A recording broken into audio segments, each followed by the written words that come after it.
Ladies and gentlemen, good afternoon. I see you are coming into this webinar that we will start very shortly on European developments. And I'm really happy to see that so many of you have found time and possibility to be with us here today in this webinar. I will wait like one more minute and then we will get started with this webinar.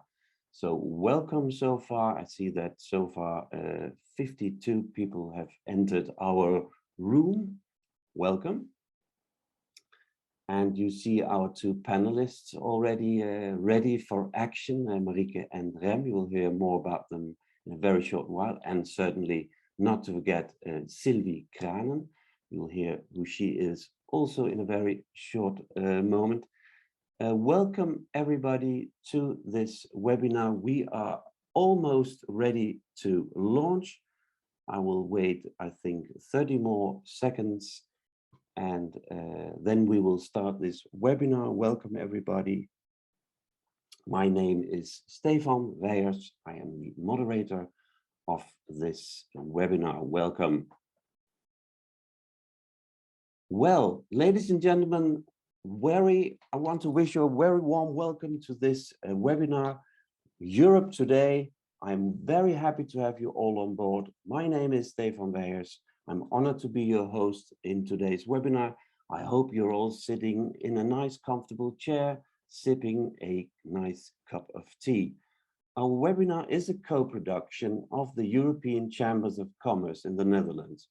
And let me just introduce to you Sylvie Kranen. She is in my left upper corner, and she is a Directrice Générale at the French Chamber of Commerce. Hi, Sylvie, can you hear me?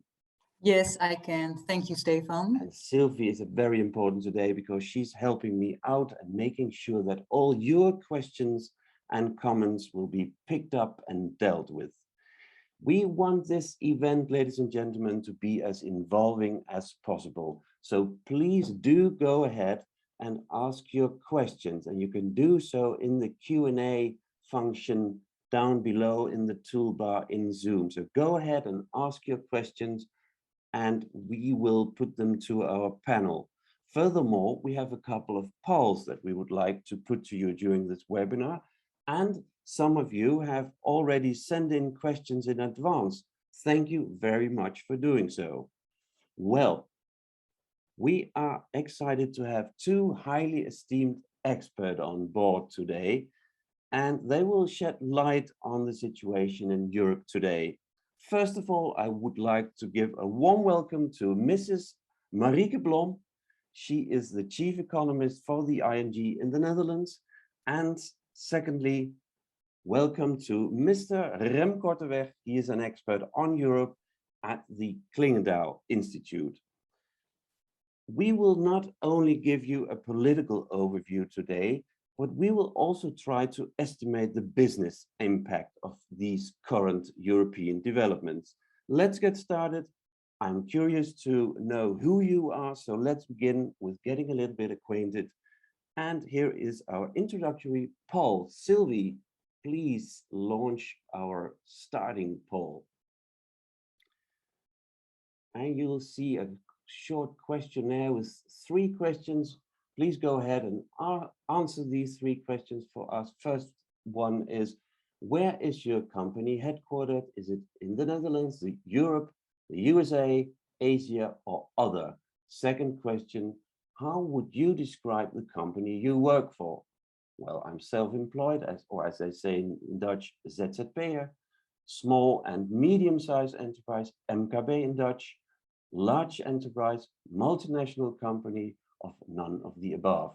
And finally, the third question is, European political developments are important for your business. Never or very rarely true, sometimes true, often true, and very often or always true.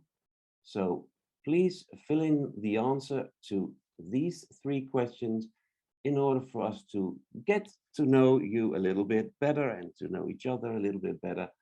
And I think I will count down from 5, and then we will present the result, please, Sylvie. 5, 4, 3, 2, 1, go.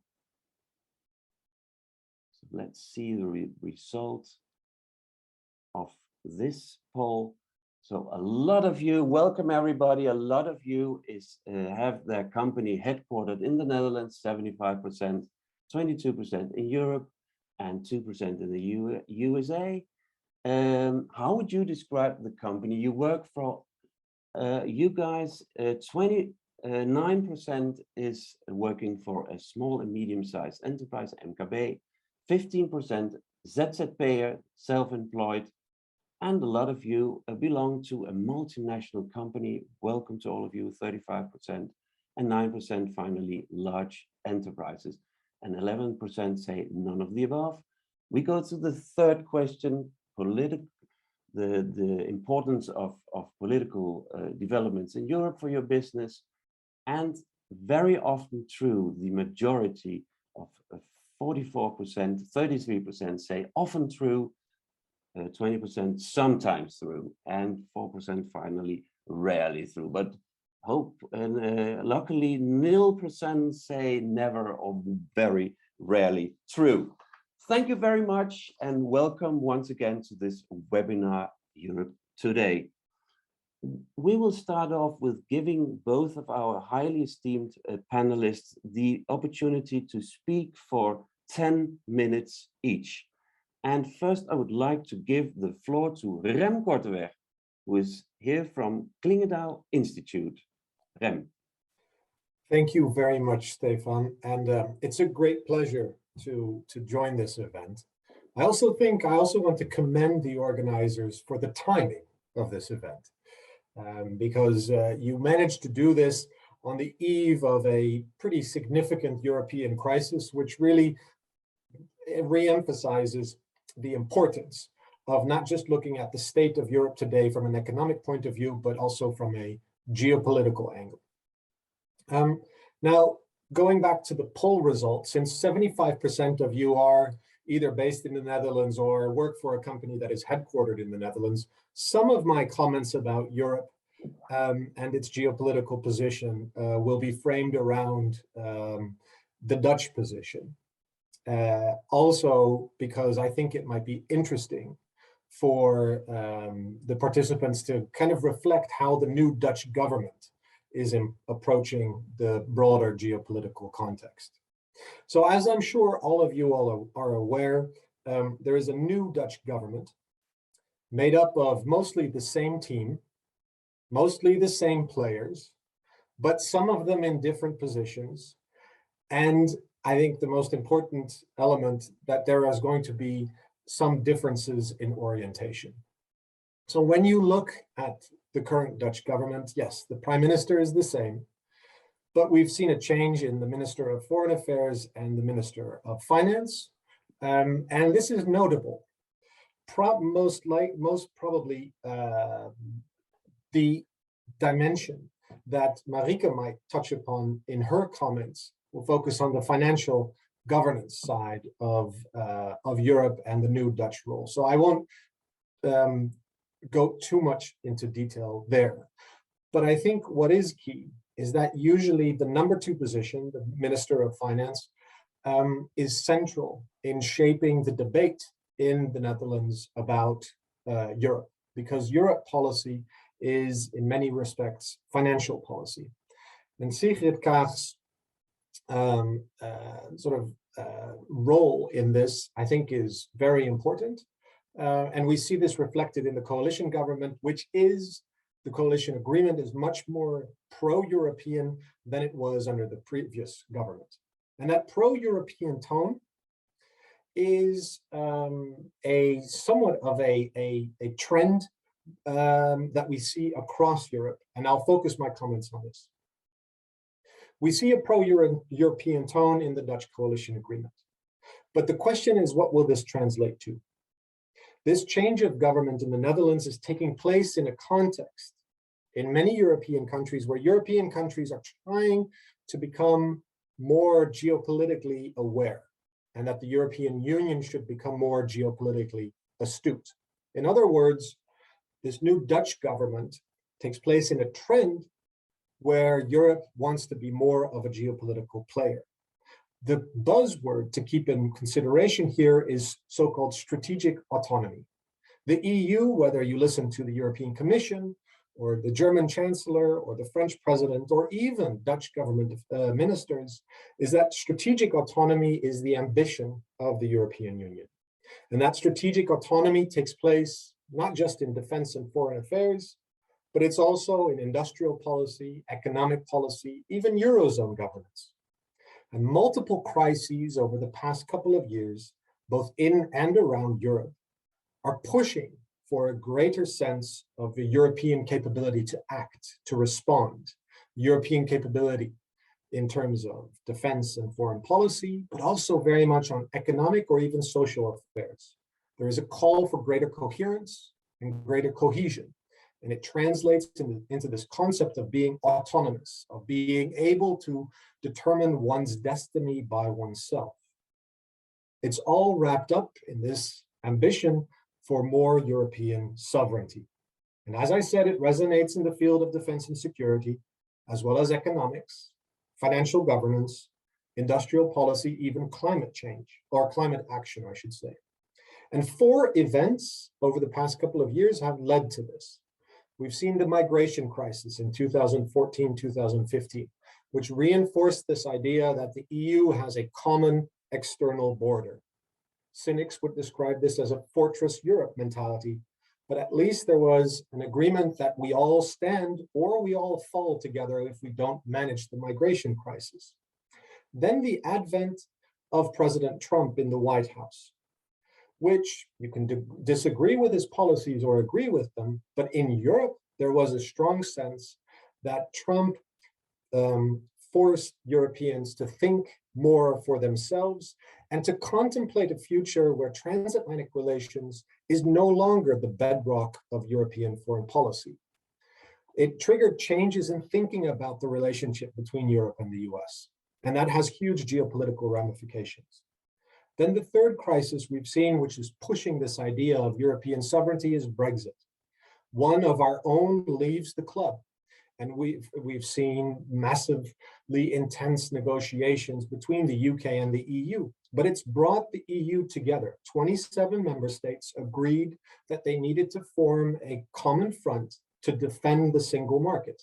It has sparked this idea that the internal market is something worth fighting for, and that it can also, that it is vulnerable and that it deserves protection. And then fourthly, the recent COVID pandemic, a crisis which affected all European countries together. It sparked a debate that Europe needs to take care about healthcare policies, an area of policy that the EU didn't traditionally have a role in. But it also sparked huge cooperation in terms of vaccine development, vaccine deployment, as well as how to deal with export restrictions, which were initially at the member state level and then led to the EU state level. And so it sparked an awareness that Europe needs to act as one. And now we are in this fifth crisis, which is a geopolitical crisis, with Russian assertiveness on the borders of the European Union. Of course, Ukraine is not an EU member, not a NATO member, but it is definitely reinforcing this trend, which we've seen over the past couple of years, that Europe needs to be an actor, to not just be a market, but be a geopolitical force of its own. Now, Brexit has changed the balance of power inside Europe. France and Germany set the tone of the debate these days. The French EU presidency, which we have over the next couple of months, has really embraced this notion of strategic autonomy, and the Dutch have embraced it as well. But this is difficult. There are different interpretations of what strategic autonomy is, depending on which field you talk about, how far it should go, what it is allowed to cost. And we see this in the 3 crises that we now, or 3 policy areas. And let me touch upon them very briefly. 1, Ukraine. We all demand stronger geopolitical coherence from the EU, but we see huge differences of opinion between European member states because we have different relations with Russia. A lot of the talk about the crisis that a Russian intervention in Ukraine might precipitate is still hypothetical. We don't yet know what Russia is going to do, so it's already very difficult for the EU to formulate a response to it. However, our Clingendeal public opinion research is already indicating that whatever happens, Europe needs to be able to stand on its own 2 feet in defense and security terms, and this crisis is going to reinforce that. Secondly, industrial policy. Economic sovereignty for the Dutch means that Dutch economic thinking is becoming more French. The Dutch are embracing greater state and European intervention in the market. Investment screening, reshoring critical technologies, reducing critical dependencies, and an aggressive innovation policy. At the same time, there is a willingness in the Netherlands now to debate reducing our vulnerability to China. There is talk of the EU's anti-coercion instrument. There are concerns about UK deregulation and divergence, that the UK might become a Singapore on the Thames that the Netherlands could reap the disadvantages of. One question that hasn't been resolved in the Dutch context, which is also relevant for Europe, is Europe's dependence on Russian gas. There are hints that the Dutch might be leaning to diversifying away from Russian gas and also embracing nuclear, but we might be able to touch upon that during the Q&A. But one thing that the Dutch are really insisting, despite them embracing this idea of strategic autonomy, is that they say it needs to be open. It needs to be framed in such a way that it doesn't lead to protectionism. But is that possible? Can you be strategically autonomous without being protectionist at the same time? The final point, and then I'll hand over back to Stefan, is that the Netherlands, but Europe at large, has seen that after the COVID crisis, the world has changed. We now talk about reshoring. We now talk about dependencies from globalization that we're not happy with. We want to reduce our dependence from China. We want to think differently about the transatlantic relationship. Relations with the United States have changed since the COVID crisis. And there's a realization that China has arrived and Europe needs to stand on its own 2 feet. But getting there is going to be a massive challenge, including for this new Dutch government, despite the change in tone. Thank you very much. Thank you very much indeed, Rem Korteweg from the Clingendeal Institute. And let's move on right away to Marieke Blom, Chief Economist working at the ING Bank. Marieke. Yes, well, good afternoon. And also from my side, thanks for having me. Great to be here. Yes, well, let's look at maybe the same kinds of developments, but with a more economic lens on. So if I look at it throughout this COVID period, I would say that in economic terms, Europe came much closer together than before. Firstly, it immediately let go of the rules of the Stability and Growth Pact. There was an immediate sense, particularly in Germany, which had always been a bit persistent on sticking to those rules together with the Netherlands, that this was a crisis that was so big that basically government finances should be allowed to support the real economy. It did so quickly and it did so relatively successfully. So that's the first thing that we saw happen. The second thing that we saw happen is the recovery fund. So it's not just the crisis management, it's also the real rebuilding after this crisis that can be seen as an example of further integration. And it's about the fact that it's grants on the one hand, so this is transfers between countries, depending on how hard they were hit, but also at the previous size of the economy per capita, but also the fact that for getting these grants, you needed to accept reforms that the European Commission is asking countries to perform. So in two ways, you can say more influence in an economic sense of Europe on the member states. And then finally, during this COVID crisis, we also saw the Fit for 55 proposals, an enormous package, which is going to be very impactful on the economy. And it means more European regulation. It also means more European taxation. So it's really an enormous increase in the economic cooperation between member states. Throughout these 2 years, a lot has changed. Now, if you look at that development, I would say that the Netherlands, as one of the members of the Frugal Four, has probably been kind of a late follower, kind of a hesitant follower also. But we can say, as Rem is saying, I would say even that from an economic sort of the economic side of Europe, I would say the new coalition agreement is a real U-turn. And when I say that, I'm looking at the following things. So firstly, the Netherlands is now saying it explicitly aims to have a leading role in Europe. So that's the first thing. But also, if I look at the government finances, the way that the new government is going about this, well, finally, government finances are being seen much more as a means rather than a goal. So for the Netherlands, it always used to be the idea that the best thing to do was to lower the state debt. And there were some economists in the Netherlands which have been saying over and over again that this is not a smart way to go about your government finances, but still this was the way it was done in the Netherlands.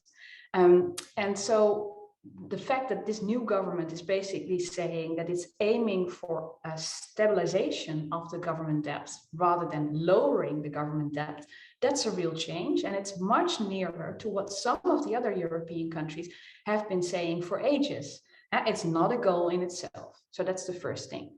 And that applies to its own budgets. So that's the way that the Dutch government is looking at its own finances. But of course, that's also going to influence its stance in Europe.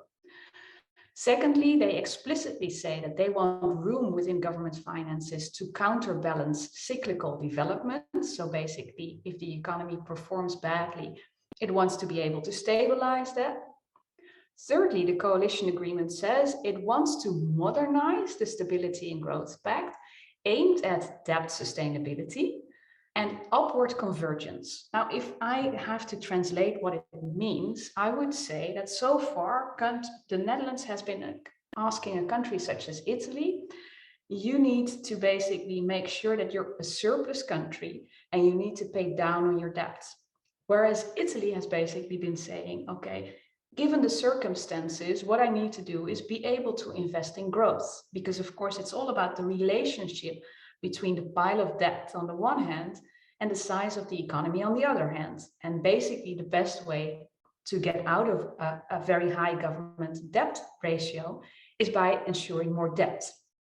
So if the Netherlands says it's aiming at upward convergence, it seems to say we no longer want these countries to pay down on their debt, we want them to be able to grow. And that's really a different stance from what the Netherlands has been saying in the past.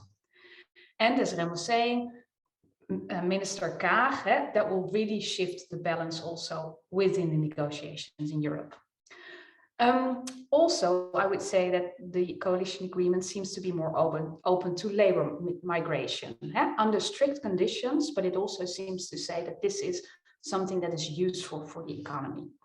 What I also see, the same as in Europe, is a renewed focus on sustainability, and partially they're following European ambitions, for example, those the Fit for 55 program, but also taking it one step further via subsidies.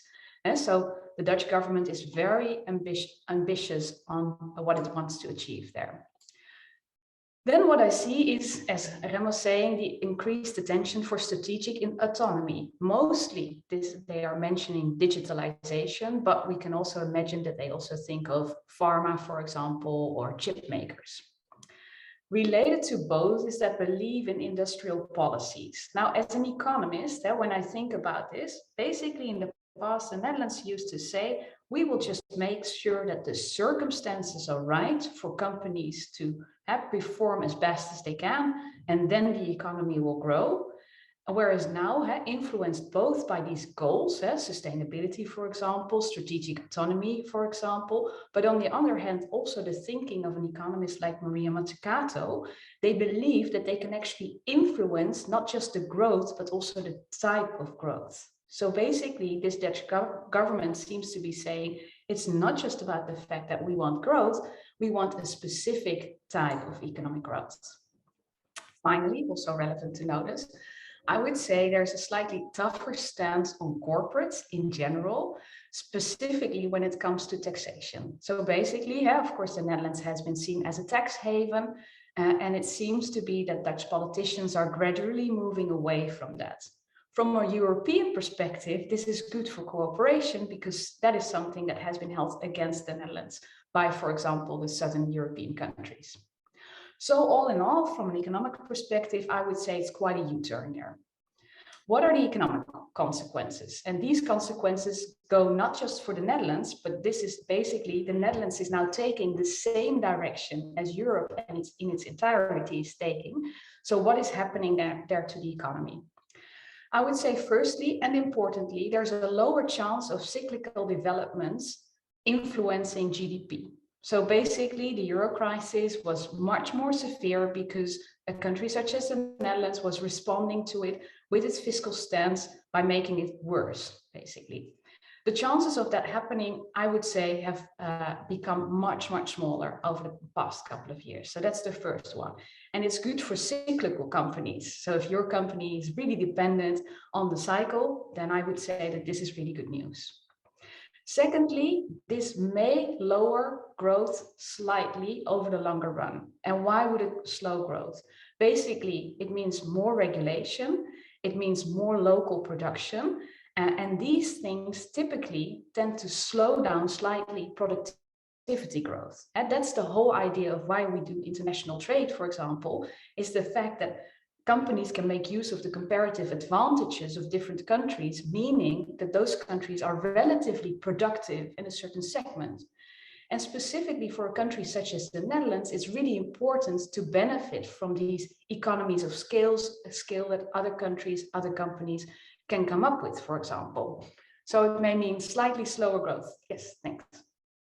It may mean slightly slower growth, but you have to remember when I say this, overall, an economy will grow somewhere between 1% and 2% over time. A part of that is because of labor productivity growth, and maybe you're taking away like 0.2%, 0.3% of growth over the very long run. And again, this is being used to make sure that the economy grows in the desired direction. So more related to the needs of both the planet and the society. Also, over the longer run, there may be benefits to growth from the policies that the Dutch government and the European governments are pursuing. So where would that come from? From education, for example, enormous investments there, investments in R&D, but also climate change. If we are able to avoid climate change, most models show that growth over the long run will benefit from that. It's a very long run, which makes it much more difficult to basically estimate it and also come up with support for it, but it may make a difference. Finally, as I was saying, it's mostly a different type of growth. So what this mostly means is a rebalancing of the different sectors within society. Some sectors will grow faster as a consequence. Think of the digital sectors, chip makers, pharma maybe, but on the other hand, some sectors will grow slower as a consequence. Okay, that's it for me. Thank you very much, Marieke, indeed, for this positive outlook. Let's return to you, ladies and gentlemen, watching this webinar. Let me repeat once again, go ahead, please, and ask your questions, and we will put them in front of Marieke and Rem in a short while. But let's first of all do another poll and see how you think about what our panelists say here.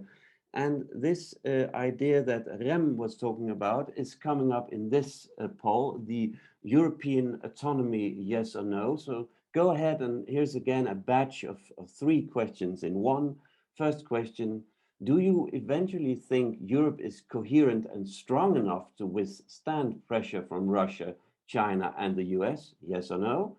Second question, for Europe to become a stronger geopolitical power towards Russia, China and the US, individual countries should be more willing to give up their autonomy. I agree or I disagree.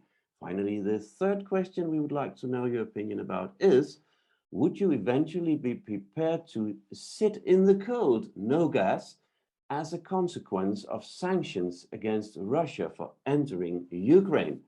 We are very curious to know how you think about these three questions. Go ahead, please, and give your answers, and I will count down now from 5, 4, 3, 2, 1, and we'll see the results. Sylvie will provide us with the result. Stefan, there are still a lot of people filling it out, so let's give them another 6 It's seconds. hard questions, I know that. Thank you for letting me know, Sylvie. We give you a couple of more minutes, seconds to decide your choice in these three questions.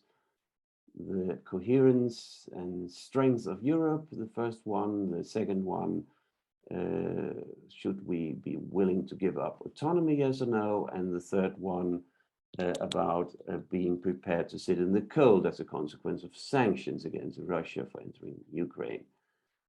I think we are almost ready now, aren't we, Sylvie? What would you say? Would it be the right moment to launch the result of this poll? And here it comes, ladies and gentlemen. Well, so the first question, do you think eventually Europe is coherent and strong enough to withstand the pressure from Russia, the US, and China? It's 50-50 more or less, but no, says the majority of 75%, 57%, sorry, and 43% says yes. And the answer to the second question, for Europe to become a stronger geopolitical power towards Russia, China, and US, individual countries should be willing to give up more autonomy. I agree, almost 80%, and 21 says disagree. Third question, would you eventually be prepared to sit in the cold? And again, a vast majority of you is prepared to sit in the cold in order to, well, let Russia learn a lesson. Rem, what is your idea when you see these results? I think surprising or not? Opinion polls are always really interesting because even though they're kind of a snapshot of attitudes, they give you a really good sense of where where people are trending towards. I think it chimes with some of our own public opinion polling, which actually which we've done under the Dutch population, which also suggests that there is actually a stronger willingness, first of all, for the Netherlands to, or for European countries to come together. This shared sense that if Europe wants to make a stand in this new geopolitical environment where we see economic competition between China, the United States, Russia, and that Europe is somewhere in between, that Europe needs to be able to act collectively. And so that very clear result. And should be willing to give up autonomy as well. Well, you know, we can debate what giving up autonomy means. I'm not sure that this result is a full embrace for a European federation. But what it does suggest is that there's widespread support, also among the participants here, that European countries need to and must act together. Now, what that looks like, whether that's through deeper cooperation or actual integration, you know, that's for another webinar. But there is widespread support for this idea of European autonomy. And it's, well, let's move on to you, Marieke. You're an economist, and people are willing to feel the consequences even of more autonomy. Well, if Russia would switch off the gas, I would be prepared to sit in the cold. A great majority of our viewers say that. Is that surprising to you to hear that, to see that? Well, I'm not that surprised, but one of the things that I've been following over the last couple of years are the Eurobarometers. And one of the things I noticed is that it seemed to be that Dutch politicians were kind of slow to pick up on the fact that there was increasing support for Europe within the Netherlands. Now, I would say that this is probably not a very typical audience. You're here for a reason at the European Chambers of Commerce. So not necessarily sure that this exactly goes for the Netherlands in its entirety, but I do really believe, and I think Rem explained it really well, how all these sort of crises, so migration, Trump, Brexit, COVID, Russia, Ukraine, how they've basically made us feel that we all depend upon each other, and that may be more important than short-term economic consequences and so forth. Sure.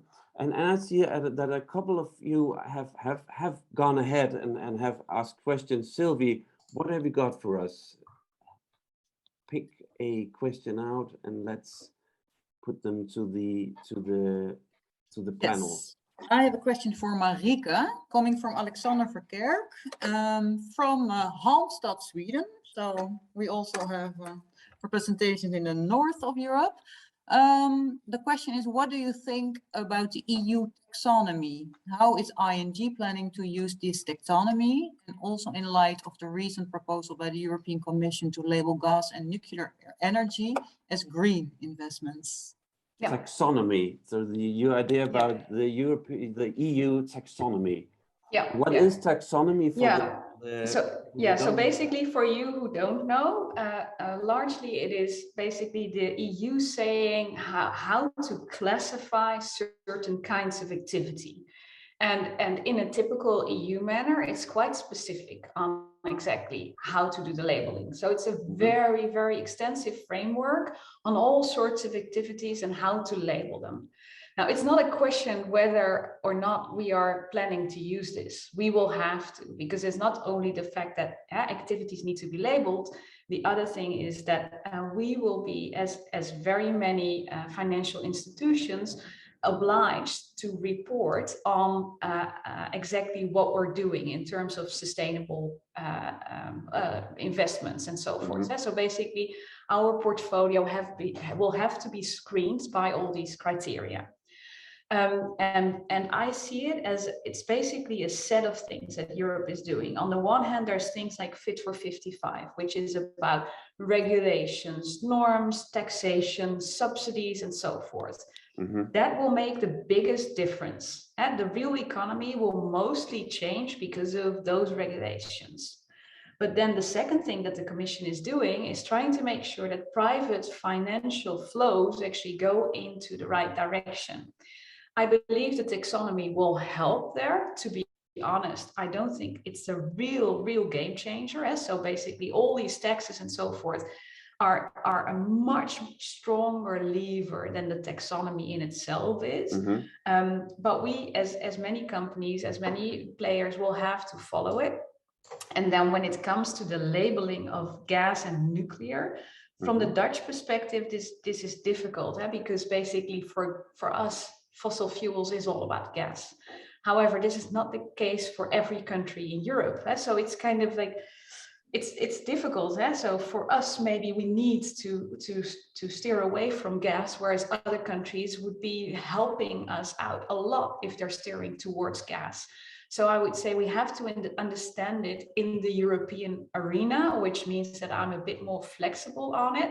Not to say that this is what needs to go on forever. And the final thing to realize is, of course, the fact that this means that activities are labeled in a certain sense, but that's not going to, as I say, not going to be the main driver. The main driver is going to be all these taxes, all these norms, all these regulations, and they are in the end mostly going to determine what's the power mix, for example. No, but not really a game changer in itself, you say, Marieke. Let's move on to another question, Sylvie. Maybe that's a question for Rem. It's maybe shortly a game changer in the sense that there's currently a lot of greenwashing going on in the financial sector, and there it's a game changer. Thank you. Sylvie, have you got a question for Rem for us? Maybe. Yeah, Let's try. I have one from Anne-Katrien who asks, when it comes to disputes like the current one between Russia and Ukraine, people are generally in favor of Europe moving closer together. But when the EU interferes too much with the tradition of its own countries, people do not usually like it. So how can EU overcome this? Like a NIMBY effect, not in my backyard, but then in a European perspective. Rem. I think Anne-Catherine asks a very important question, and it gets back to my previous answer regarding the poll, is that giving up autonomy or working together will, in a European context, always be confined to a specific set of policies. If you start asking people, do you agree that the EU should determine which national traditions may or may not apply, you would get a very different result in your poll, Stefan. And so the answer to Katrine's question is that there is no answer. The EU won't be able to overcome this. The EU has as its slogan, unity in diversity, which sounds hopelessly cliche. But when you think about it, it actually is the basis for European cooperation. And is that good enough then? Well, that depends. And that, you know, we didn't expect the EU having to or need to take a role on healthcare issues up until the COVID crisis happened. And it was only the pandemic which made clear that actually it makes sense if the European Union has a coordinating role, for instance, when it comes to vaccine procurement and development. And now we've seen how that has also happened, warts and all. It's gone very terribly, it's gone slower than many expected. It went with bumps and obstacles, but we now generally agree that it was probably a good thing that the EU started to play a role. I mean, and I don't even want to get started on the Corona Recovery Fund, which is obviously very controversial, but also a real sea change when it comes to how the European Union was run before COVID. So crises, and just paraphrasing Luc van Middelaar, who, if you haven't read his books, I warmly recommend them. Luc van Middelaar makes this argument that Europe sort of progresses based on how it responds to crises. Yeah, and so we won't know yet what that means until the next crisis emerges. No, but it's also, again, an example of never waste a good crisis. It brings you together in a way. Let me move on to one of the questions that have been sent in beforehand. It comes from the British Chamber. Thank you for this question. And it's a little bit of an EU question. What is the Dutch position on EU packaging and waste directive? Is one of you able to answer that question? Marieke? No, I'm sorry. That's too specific for me. No, apologies. And I see a pondering Rem as well. That's not your specialty as well? I was hoping Marieke would take this. No, I'm sorry. There's probably someone in my team who knows. Probably, yes. Sylvie, let's move on to one of your questions that have come in from you through the Q&A. Sylvie. Yes, I have one. It's an anonymous question for Marieke. Oh, yeah. Is that a very difficult question then? I think for Marieke it will not be. If it had to been for me, yes, but I think Marieke can answer. How will the increasing inflation influence the Dutch economy and also other parts of Europe? Yeah, okay. Well, it's a question of the day, actually, because I've actually got two talk shows on the line wanting to discuss this too. Well, basically what it is, it's all about energy prices. So energy prices have gone up tremendously. More than half of the current increases in prices had the average increase in prices due to the fact that energy prices have gone up so much that basically of the total package has become like 7.6% more expensive. Now, the thing is, that's bad inflation. So sometimes you have good inflation because things are going better. And at the beginning, we actually felt that most of this was a good sign because energy prices had become very, very low as a consequence of the COVID crisis. I don't know if you guys remember how at one point in time, it was actually a negative price for oil. That was somewhere in April 2020. So basically, it first was a good sign, but now it's mostly related to the conflict, of course, in Ukraine. And what it means is that money is flowing out of the country. So basically, consumers are paying for stuff and that money is flowing out of the country. And so it's digging a hole in purchasing power. I would not necessarily say that means that we'll have to compensate for everyone, because basically the kind of unusual, how would you say it, comfort that we have currently is the fact that households have saved enormous amounts of money. So 80 billion has been put on bank accounts in addition to and they what should was start already using that in a way.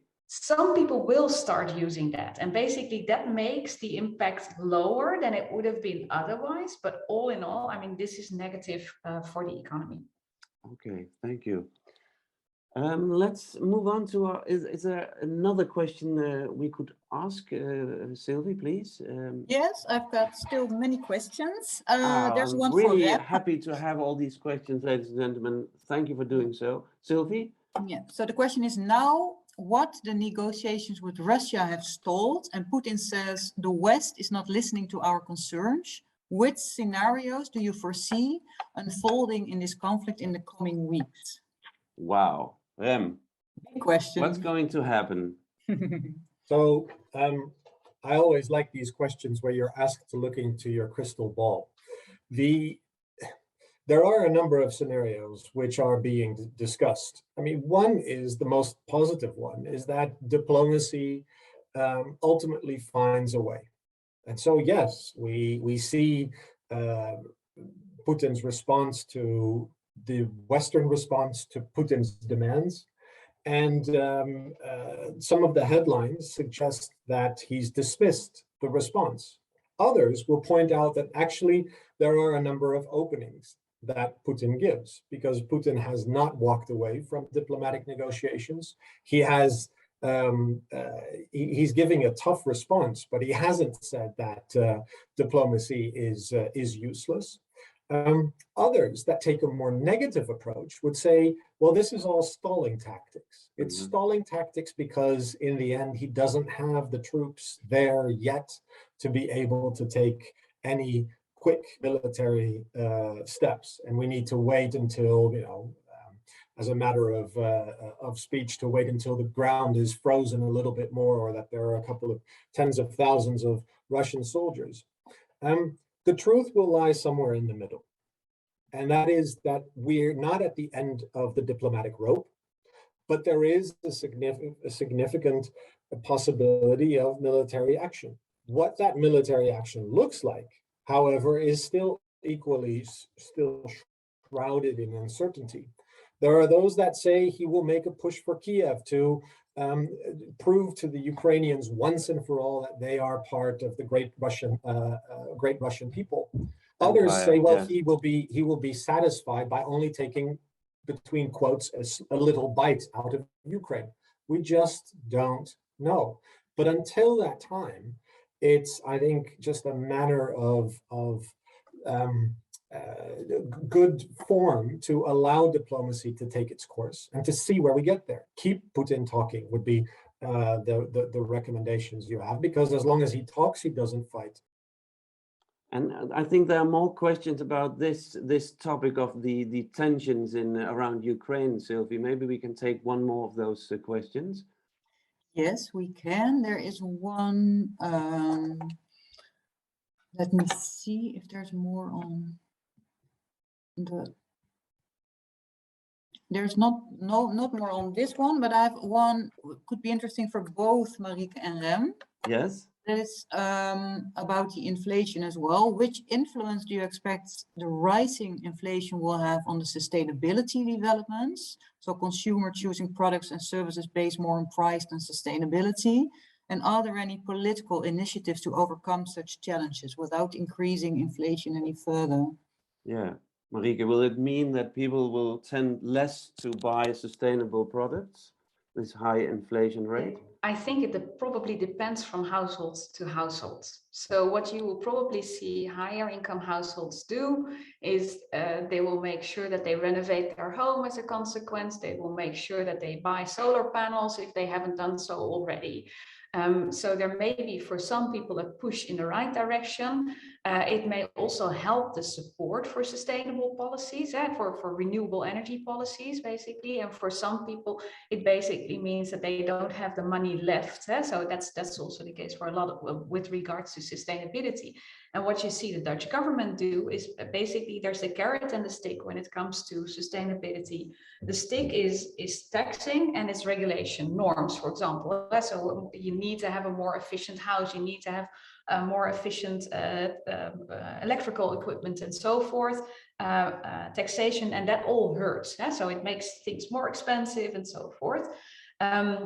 There's some room for it, but the Dutch government is also saying, okay, we're going to subsidize a lot, basically pay it off. Yeah. I can explain to you why that's inefficient, and in the long run it will cost people more. But from a political perspective, this seems to be the best way to go about it. And I used to be all economist when it came to that, and think, okay, you can't do it because it's so inefficient. And I begin to think much more, well, if that's the only way to get political support, then maybe we must just accept that. Thank you. And I see that that are more questions about that geopolitical situation that we are in. And let me ask it like this, Rem. Do you think Europe is growing as a geopolitical factor? Is it going the right direction?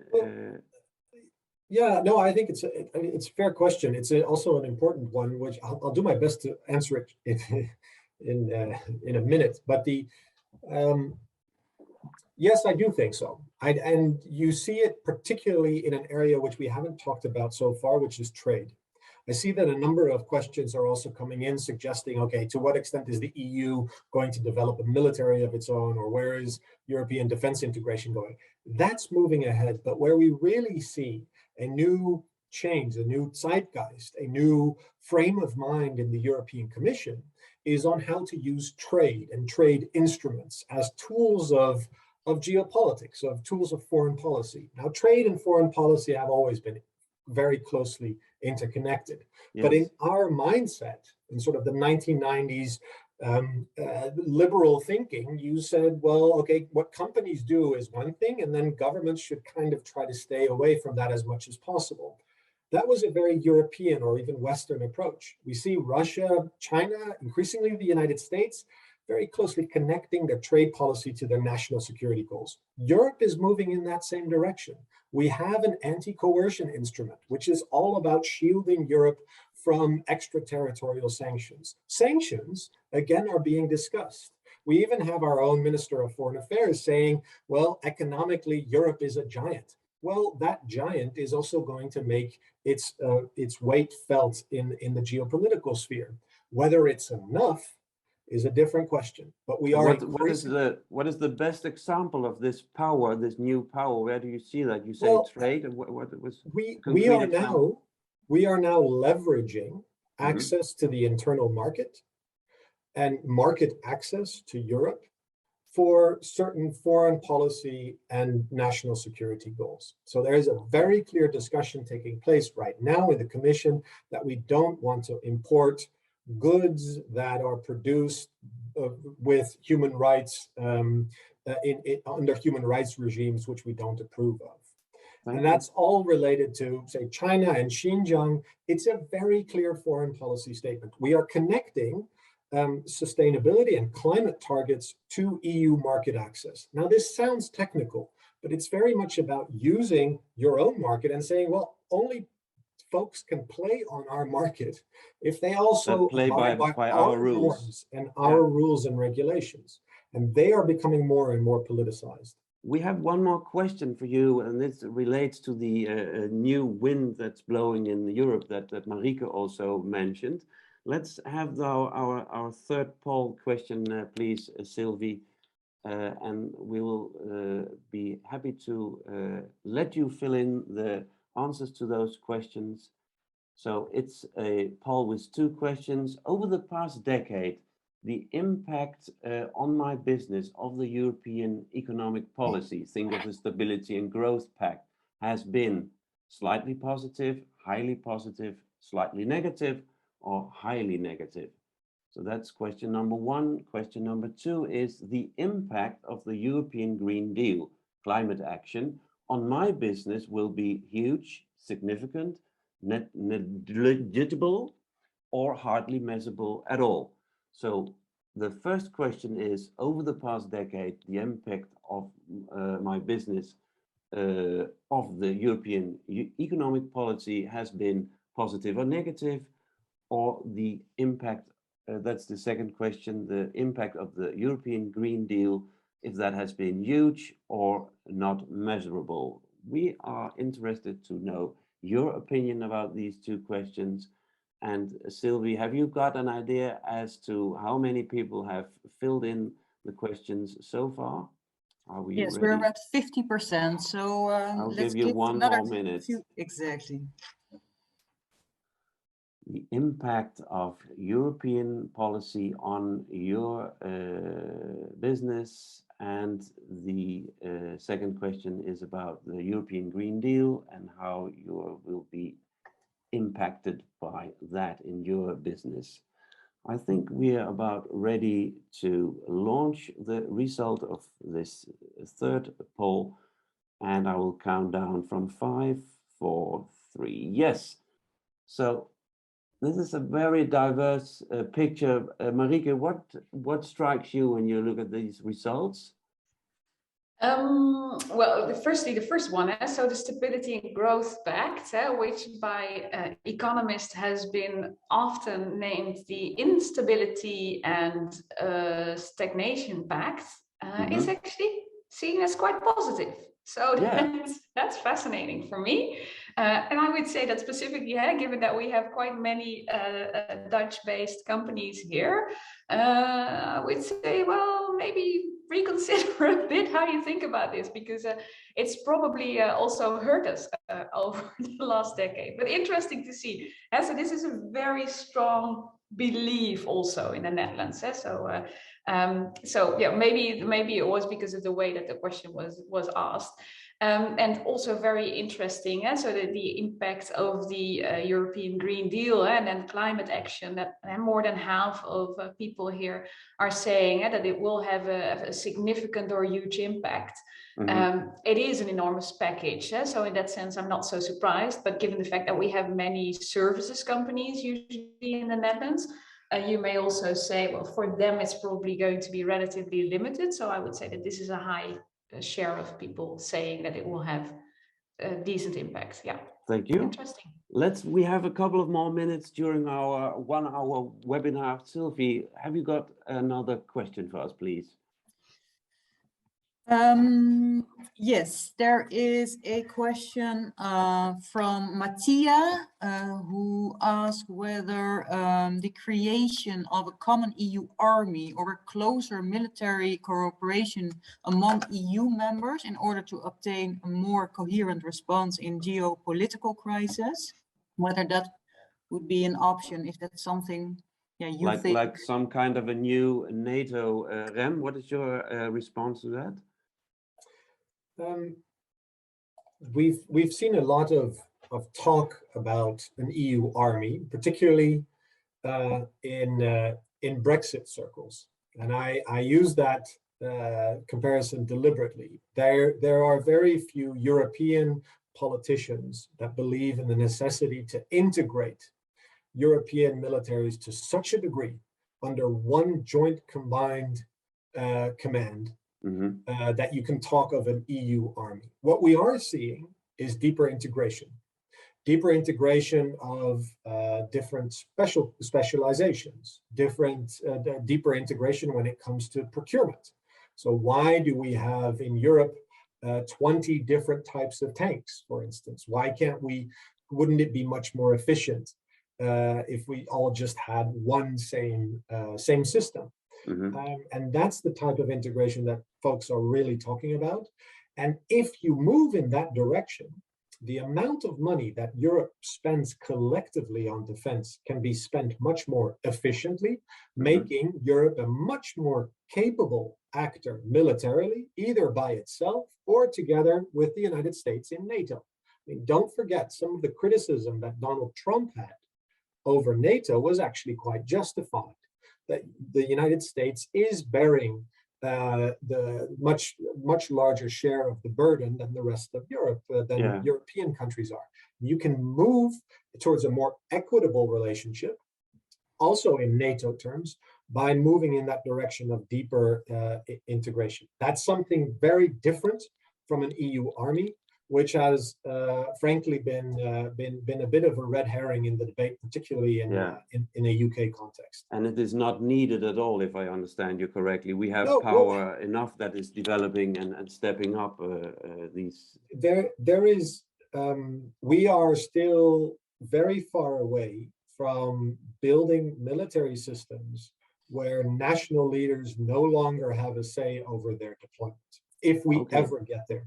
I don't think von der Leyen will have her own military to deploy. Let's end this webinar by asking both of you to give one last piece of advice to the to everybody who's looking in this webinar, who's part of this webinar, doing business and making the best of his or her life. Marieke. Well, maybe we've touched upon it already. I believe that the real change is going to be the direction of growth for the next decade. So not so much the speed of growth, but the direction, which is going to be shaped by regulation, often European regulation. I see mentions also of the European Chips Act, for example. And well, we all better be aware of what's going on there. It will shape the future of our economy. Thank you, Marieke. Rem, what would your piece of advice? Well, I think like Marieke, we've talked about it a little bit already, but the big trend I see is that geopolitics is coming back with a vengeance to determine economic and industrial policy inside the EU. So keep the geopolitics well in mind when making your business decisions.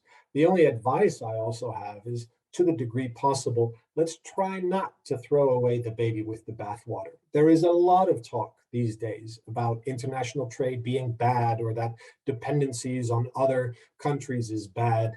If anything, the recent pandemic has also proved that actually supply chains and economic integration and globalization to a certain degree actually works. Thank you very much. Thank you so much, ladies and gentlemen, for being with us today and for having been a part of this webinar. Marieke, thank you very much. Rem, thank you very much. And I hope to see you some other time. Thank you for watching. Thank you. Bye.